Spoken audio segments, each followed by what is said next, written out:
Hello. हाँ प्यारे बच्चों, मेरे इस YouTube चैनल पर आपका एक बार फिर से स्वागत है। इसके पहले मैंने आप लोगों को संधि के बारे में बताया। आज मैं आपको छंद पढ़ाने जा रहा हूँ। छंद को देखिए, ध्यान से सुनिए। छंद किसे कहते हैं? पहले छंद की परिभाषा देखिए। कविता के स्वाभाविक गति के नियमबद्ध रूप को छंद कहते हैं। समझ गए? छंद किसे कहते हैं? कविता के स्वाभाविक गति के नियमबद्ध रूप को छंद कहते हैं। छंद की दूसरी परिभाषा, वर्ण, मात्रा, गति, यति और तुक से युक्त रचना को छंद कहते हैं। माने छंद के अंग भी आपको इसमें आ गए, मिल गए। किन किन चीजों से मिलकर के छंद बना है? छंद वर्ण, मात्रा, गति, यति और तुक से युक्त रचना को छंद कहते हैं। छंद के भेद दो प्रकार के मुख्य रूप से दो भेद होते हैं। पहला है मात्रिक, दूसरा वर्णिक। वर्णवृत्त छंद। वर्णवृत्त छंद जिसमें वर्णों की, अक्षरों की गणना की जाती है, और मात्रिक छंद जिसमें मात्राओं की गणना की जाती है। अब मात्रा किसे कहते हैं, इसको ध्यान से सुन लीजिए। मात्रा क्या है? स्वर के बदले हुए रूप को मात्रा कहते हैं। ठीक। स्वर के दो भेद, मूल स्वर, संयुक्त स्वर। मूल स्वर पर एक मात्रा गिनी जाती है, जिसको गिनने के लिए खड़ी पाई का चिन्ह है, और संयुक्त स्वर पर दो मात्रा गिनी जाती है, जिसको गिनने के लिए वक्र रेखा है, अंग्रेजी के यस की तरह है। अब जो मूल स्वर हैं उसी को लघु भी कहते हैं, उसी को ह्रस्व भी कहते हैं। ये मूल स्वर हैं कौन कौन से? अ, ई, उ, री, ये चार हैं। इन चार स्वरों की मात्रा जिस पर आती है उसे लघु गिनते हैं, और आ, ई, उ, ए, ऐ, री, ओ, औ, इनकी संख्या 8 है। इनको संयुक्त स्वर कहते हैं। इस पर मात्रा 2 गिनते हैं। इनके गिनने का चिन्ह वक्र रेखा या अंग्रेजी के यस की तरह कहते हैं। ये हैं, जब मात्राओं की गणना के आधार पर छंद लिखा जाता है तब उसे मात्रिक छंद कहते हैं। अब मात्रिक छंद के देखिए, मात्रिक छंद 3 प्रकार के होते हैं। सममात्रिक छंद, अर्धसममात्रिक छंद, विषम मात्रिक छंद। सममात्रिक का मतलब इसके हर चरण में समान मात्राएं हों। अर्धसममात्रिक का मतलब जिस छंद का आधा चरण एक समान हो और आधा चरण दूसरी मात्राओं की संख्या पर हो। विषम मात्रिक जिसके हर चरण में समान मात्राएं नहीं होती हैं, कुछ चरणों में ज़्यादा, कुछ चरणों में कम होती हैं, यह विषम मात्रिक छंद होता है। तो पहले आप सममात्रिक को देखिए। सममात्रिक छंद के भेद, उसका पहचान क्या है? सममात्रिक छंद, सममात्रिक छंद का चौपाई है, यह सममात्रिक छंद है। देखिए इसकी परिभाषा, इन संकेतों के आधार पर आपको मालूम हो जाएगा चौपाई छंद की परिभाषा क्या है। यह सममात्रिक छंद है, इसमें 4 चरण होते हैं, प्रत्येक चरण में 16 मात्राएं होती हैं, अंत में गुरु होता है। ये सांकेतिक परिभाषा आप ध्यान से देख लेंगे तो आपको परिभाषा अपने आप याद हो गई। यह सममात्रिक छंद है, यह चिन्ह पर ध्यान दीजिए। इसमें 4 चरण होते हैं, प्रत्येक चरण में 16 मात्राएं होती हैं, अंत में गुरु होता है। उदाहरण, निरख सिद्ध साधक अनुरागे, सहज स्नेह सराहन लागे। अब हम इस पर मात्रा गिन करके आपको दिखा रहे हैं।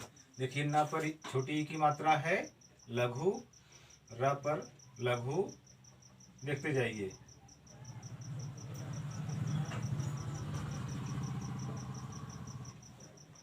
गुरु गुरु। अब देखिए यहाँ 16 मात्रा एक चरण में हो जा रही है। निरख में 3 मात्रा, सिद्ध में 3 मात्रा, स पर छोटी की मात्रा है, लघु है, 1 मात्रा गिनी जाएगी, लेकिन यहाँ 2 मात्रा गिनी गई है। क्यों? आपको संदेह हो गया होगा, सर छोटी पर तो लघु होना चाहिए, यहाँ गुरु गिना गया है। क्यों? क्योंकि इसके सामने एक शब्द, एक वर्ण आधा भी आया है। सिद्ध में जहाँ स्वर रहित वर्ण आता है उसके पहले वाले को हम गुरु मान लेते हैं। सिद्ध में ध आधा आया है, इसलिए हम स पर गुरु गिन लेते हैं। अब 3 3 6 2 8 2 10 2 12 2 14 2 16 मात्रा हो गई। अंत में गुरु भी आया है। इस तरह से इस पर देखिए, लघु लघु लघु लघु गुरु लघु लघु गुरु लघु लघु गुरु गुरु। इस पर गिनिए, 1 2 3 4 5 6 7 8 9 10 11 12 13 14 15 16 16 मात्रा इस चरण में भी है। नीचे का देख लीजिए, गुरु लघु लघु गुरु लघु लघु गुरु लघु लघु लघु लघु गुरु। गिनिए, 2 3 4 5 6 7 8 9 10 11 12 13 14 15 16। तीसरे चरण में भी 16 मात्रा। अंत में गुरु सब के अंत में आ रहा है, देखिए यहाँ लघु लघु लघु लघु लघु लघु लघु लघु लघु लघु लघु लघु लघु लघु गुरु। 1 2 3 4 5 6 7 8 9 10 11 12 13 14 15 16। ये चौपाई है। चौपाई की परिभाषा फिर से सुन लीजिए। यह सममात्रिक छंद है। इसमें 4 चरण होते हैं। प्रत्येक चरण में 16 मात्राएं होती हैं। अंत में गुरु आता है। इस चौपाई के उदाहरण से आप स्पष्ट हो गया होगा आपको कि इस चौपाई छंद है कि नहीं है। अब इसके बाद आप देखिए, अर्ध सममात्रिक छंद हम आपको बताने जा रहे हैं, दोहा। ठीक, अर्ध सममात्रिक छंद के जो भेद होते हैं उनकी क्या पहचान है। अर्ध सममात्रिक की पहचान है जिसके आधे चरण एक समान हो और आधे चरण एक समान हो।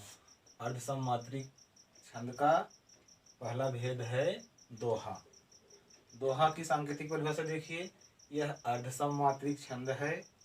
इसमें 4 चरण होते हैं। पहले और तीसरे चरण में 13 13 मात्रा, दूसरे और चौथे चरण में 11 11 मात्रा होती है। अंत में लघु होता है। फिर से, दोहा अर्ध सममात्रिक छंद है। इसमें 4 चरण होते हैं। पहले और तीसरे चरण में 13 13 मात्रा, दूसरे और चौथे चरण में 11 11 मात्रा होती है। अंत में लघु होता है। उदाहरण से और स्पष्ट कीजिए। ऐसा उदाहरण जो आपको अलंकार में भी काम आएगा, छंद में भी। याद रखिए इसको। रहीमन पानी राखिए, बिन पानी सब सून, पानी गए न उबरे, मोती मानुष चून। देखिए, मात्राओं की गणना करते हैं लघु और गुरु के अनुसार। कैसे, इसमें पहला चरण जहाँ 13 मात्रा पूरी होगी हम वहाँ पहला चरण मान लेंगे। रहीमन पानी राखिए, लघु लघु लघु लघु गुरु गुरु गुरु लघु गुरु। गिनिए, 1 2 3 4 5 6 7 8 9 10 11 12 13। 13 मात्रा यहाँ पूरी हो जा रही राखिए पर, इसलिए हम इसको पहला चरण मान लिए। पहला चरण पूरा हो गया। पहले चरण में 13 मात्रा, दूसरे चरण में 11 मात्रा होनी चाहिए। यहाँ देखिए, लघु लघु गुरु गुरु लघु लघु गुरु लघु। 1 2 3 4 5 6 7 8 9 10 11। दूसरे चरण में 11 मात्रा मिल गई। अंत में लघु भी है। तुक के अंत में लघु मिल रहा है। तीसरे चरण की मात्रा गिनते हैं, गुरु गुरु लघु गुरु लघु गुरु लघु गुरु। 2 2 4 5 6 7 8 9 10 11 12 13। 13 मात्रा तीसरे चरण में पूरा हो रहा है। यह तीसरा चरण है। चौथे चरण को गिनते हैं, गुरु गुरु गुरु लघु लघु गुरु लघु। 2 2 4 2 6 2 8 2 10 1 11। 11 मात्रा चौथे चरण में मिल गई। इसलिए यह एक दोहा छंद सही दोहा है। समझ में आ रहा है ना। देखिए इसको, रहीमन पानी राखिए, बिन पानी सब सून, पानी गए न उबरे, मोती मानुष चून। दोहा छंद की परिभाषा के अनुसार यह है दोहा छंद सही है। मात्राओं की गणना कर लिए आप, देख लिए। पहले और तीसरे चरण में 13 13 मात्रा है, दूसरे और चौथे चरण में 11 11 मात्रा है। अब देखिए, अर्ध सममात्रिक का दूसरा भेद, सोरठा। सोरठा की परिभाषा क्या है, सांकेतिक परिभाषा के रूप में देखिए। यह अर्ध सममात्रिक छंद है। इसमें 4 चरण होते हैं। पहले तीसरे में 11 11 मात्रा, दूसरे और चौथे में 13 13 मात्रा होती है। अंत में लघु होता है। इसे कहते हैं यह दोहा छंद का उल्टा होता है। दोहा में पहले तीसरे में 13, दूसरे चौथे में 11। इसमें क्या है, पहले तीसरे में 11, दूसरे चौथे में 13 मात्रा, इसलिए इसको क्या कहा जाता है, दोहा छंद का उल्टा छंद कहा जाता है। उदाहरण देखिए, नील सरोरुह श्याम, तरुण अरुण वारिज नयन, करम सुमम ऊर्धाम, सदा क्षीर सागर शयन। इनकी मात्राओं की गणना करते हैं। गुरु लघु लघु गुरु लघु लघु गुरु लघु। गिन लीजिए, 2 3 4 5 6 7 8 9 10 11। यहाँ इसके पहले चरण में 11 मात्रा हो गई, यह पहला चरण पूरा हो गया। दूसरे में देखिए 13 मात्रा आती है कि नहीं, परिभाषा के शर्त के अनुसार दूसरे चरण में 13 मात्रा होनी चाहिए। 1 2 3 4 5 6 7 8 9 10 11 12 13 मात्रा हो गई। देख रहे हैं, यह तीसरा चरण, दूसरा चरण इसका 13 मात्रा लिए हुए पूर्ण हुआ। तीसरे चरण में देखते हैं, 1 2 3 4 5 6 7 8 9 10 11 मात्रा। यहाँ करम सोमम और धाम में आपको संदेह हो रहा होगा, स पर ओ की मात्रा है, ओ गुरु होता है, यहाँ लघु हम गिने हैं। क्यों लघु गिना गया है, जिसको पढ़ने में कम समय लगता है वहाँ लघु गिना जाता है। करम सोमम ऊर्धाम नहीं, करम सोमम ऊर्धाम, स पर ज्यादा समय नहीं ले रहे हैं। जिस वर्ण पर, जिस स्वर पर ज्यादा समय नहीं लिया जाता है वहाँ लघु गिना जाता है, इसलिए सो पर लघु गिना गया है। आप भ्रमित मत होइए, यहाँ स पर लघु ही गिना जाएगा। पढ़ते समय आप पढ़ करके देखेंगे तो मालूम होगा, करम सोमम ऊर्धाम, सो पर ज्यादा समय नहीं ले रहे हैं, बहुत कम समय लग रहा है, इसलिए यहाँ लघु गिना जाएगा।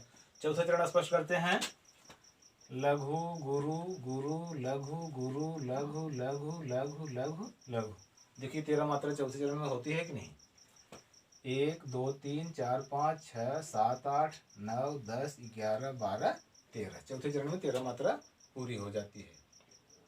अब इस तरह से यह अर्ध सममात्रिक छंद के 2 भेद आपको मालूम हो गया। अब हम अगले दिन आपको विषम मात्रिक छंद के बारे में बताएंगे।